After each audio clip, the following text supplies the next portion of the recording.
Hello, how are you today? My name is Marcus Ray. I am the co-owner of Immortal Ray Productions and the husband of Sondra Ray. It's my great privilege to introduce you to Sondra Ray, author of 30 books on popular subjects like relationships, spirituality, healing, holiness, and her most popular book, The Only Diet There Is. In 1976, she created the Loving Relationships Training, which is the subject of these talks today. The Loving Relationships Training was taught all over the world in many countries to thousands of people. It's been helping people in relationships ever since then, and now we're proud to present these talks on this platform. So without further ado, I introduce you to Sondra Ray.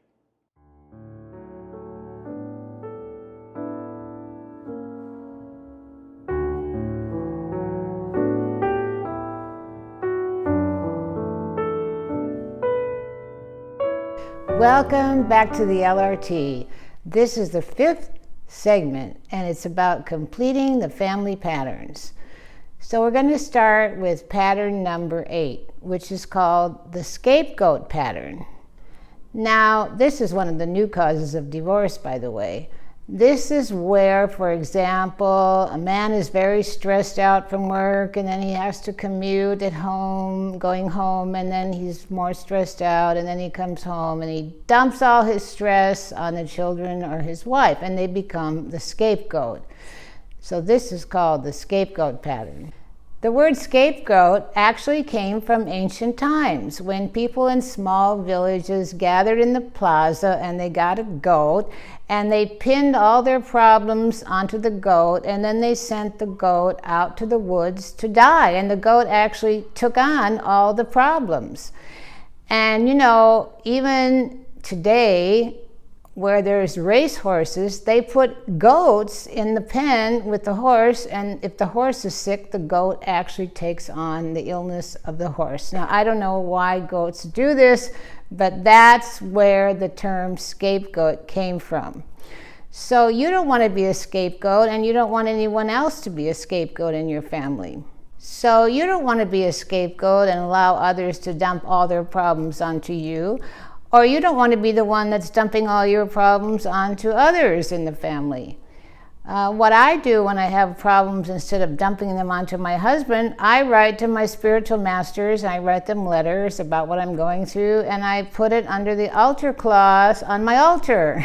And that way, I'm not dumping anything on my husband. Pattern number 9 is called the sabotage pattern. This is when a couple gets too high, too happy, too much bliss, and they can't handle it. So they sabotage the energy and bring themselves down. And they do this by many different methods. They may create an argument to bring themselves down and sabotage the love. They may get sick to sabotage the love. They may create some kind of drama that ruins everything. So this is called the sabotage pattern. So it's important to write down a way I sabotage love is, and see what you get for an answer. There's a lesson, number 282 in the Course in Miracles, that says, I will not be afraid of love today. You may think you're not afraid of love, but most people are, and they try to get rid of it. So you have to be aware of what do you do to get rid of love. We're more comfortable with the hell we've made than we are with the bliss that we want. Number 10 is called the control pattern. This is where one person in a relationship uses some force, anger, or manipulation to control the other person. And this makes the relationship go dead. It's no fun, and it's no fun to be controlled ever. The person being controlled feels lost, manipulated, devastated, and they don't know what to do. And they can't get out of this situation. And they have to look at, why are they allowing themselves to be controlled? If you are the person that's being the controller, you need to look at, why do you need to do that? This whole thing leads to darkness in a relationship. This next pattern is probably the toughest of all the patterns. It's the most sensitive, it's the deepest, and it's probably the most difficult to overcome. And most people never even talk about this in relationships trainings. What we're going to be discussing is what we call emotional incest. There's incest, of course, that's acted out in families, which is rare, but there is emotional incest in most families, and most people don't even realize it. The next pattern is called the incest pattern. What comes up for you when you hear that term? This is the heaviest pattern, the most controversial, the deepest, the subtlest, and very damaging to your relationship, and you need to really understand it. So what it means is that you are setting your mate up to be your mother or your father, and that's kind of incestuous. So if you're setting up your mate to be your mother or father, and then you're trying to make love with them, it's not going to work, because you can't make love with your mother or father. So this is when the incest pattern takes hold, and you keep attracting mates who are not available. We would say that's an emotional incest pattern, because you may have been attracted to your siblings or your father or your mother if you're a man, and your father if you're a girl, and they're not available for you. So then you go on in life and keep attracting mates who are not available. So we call that part of the emotional incest pattern. So you had a triangle in your relationship with your parents. They were there together and you were the third party. So that's a triangle, and that's part of the emotional incest pattern. This pattern does not arise early in a relationship. People get together and they may have great sex and everything is fine. Well, then they move in together and it gets more and more intimate. And when it gets more and more intimate, your emotional incest pattern starts surfacing after a while. Pretty soon you set up your mate to be your mother or your father, and you can't have sex with your mother or father, so then you can't have sex with your mate. And this is one of the reasons people have affairs, because they can't have sex with their own partner because of this pattern. This pattern affects everybody, even famous people. For example, Priscilla Presley, she wrote about it in her book. When she got pregnant with Elvis, they could no longer have sex, because he then set her up as the Madonna.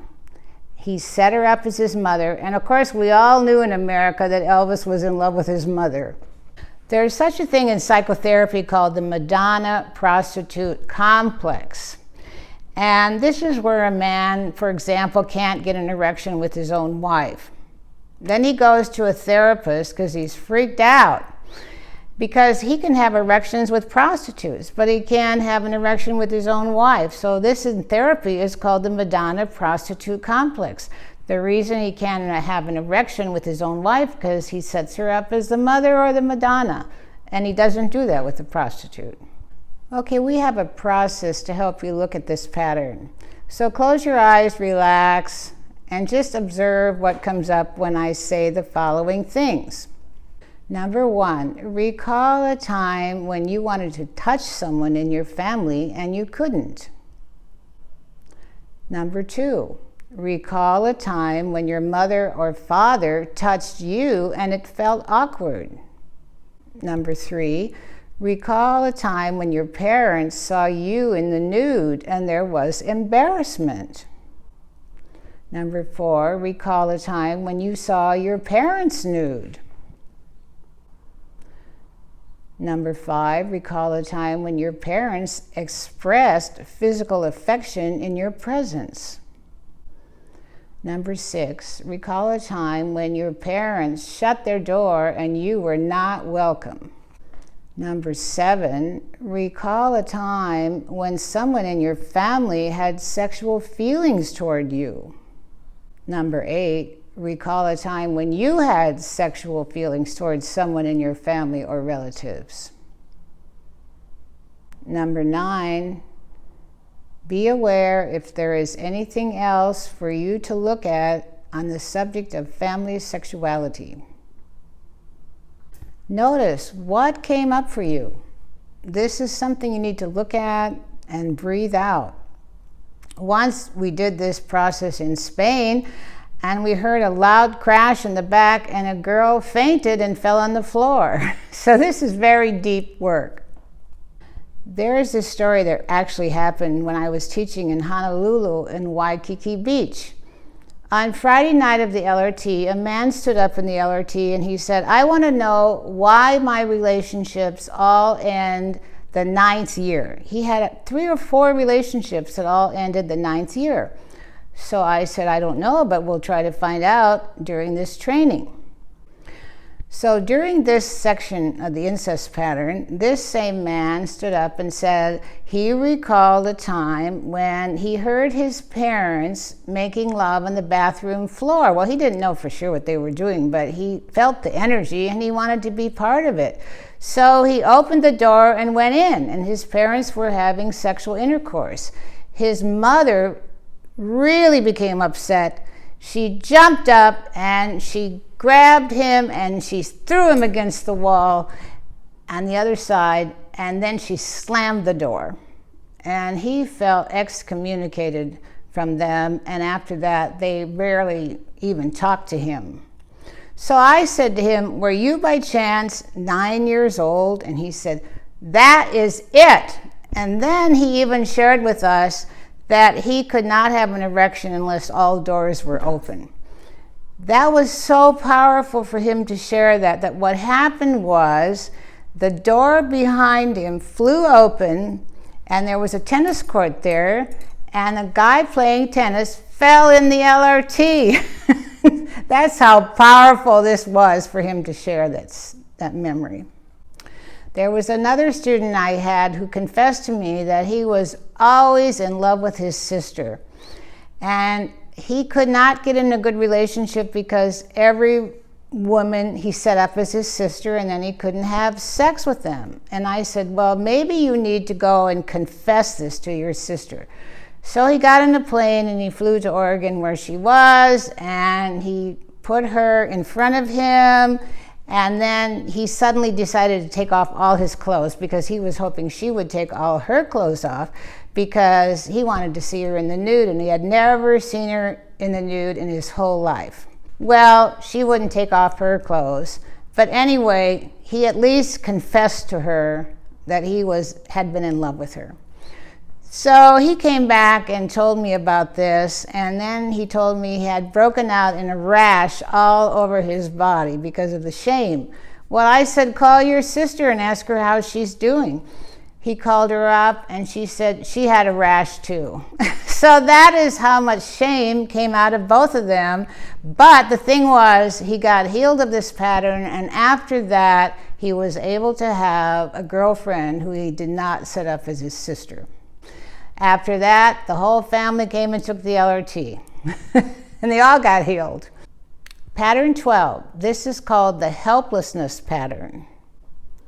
Most people subconsciously want to remain children their whole lives, and they want their mate to take care of them. So what happens if one wants his mate to take care of him, and she wants him to take care of her?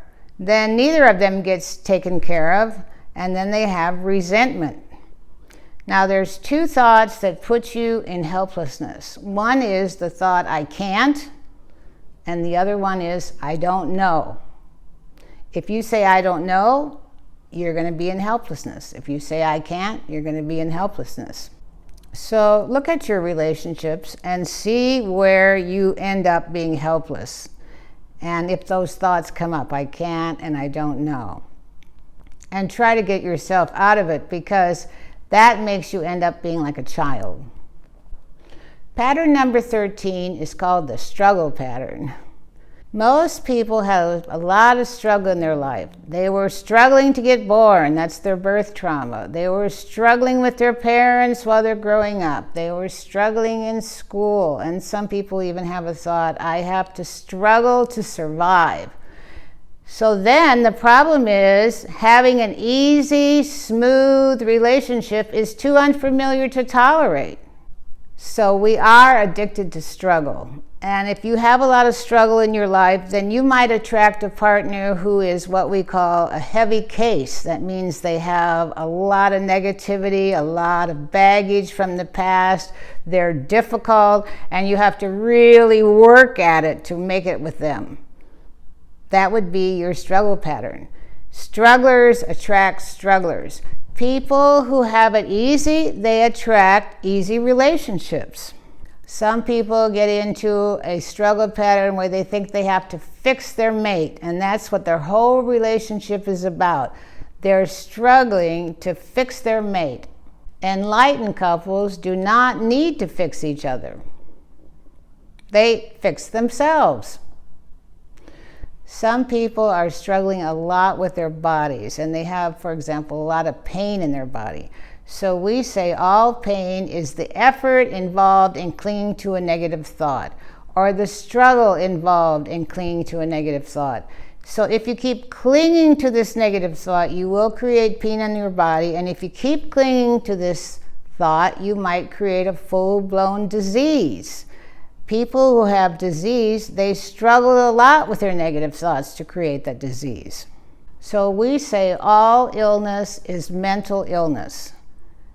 So illness comes from struggling with your thoughts and holding on to these thoughts.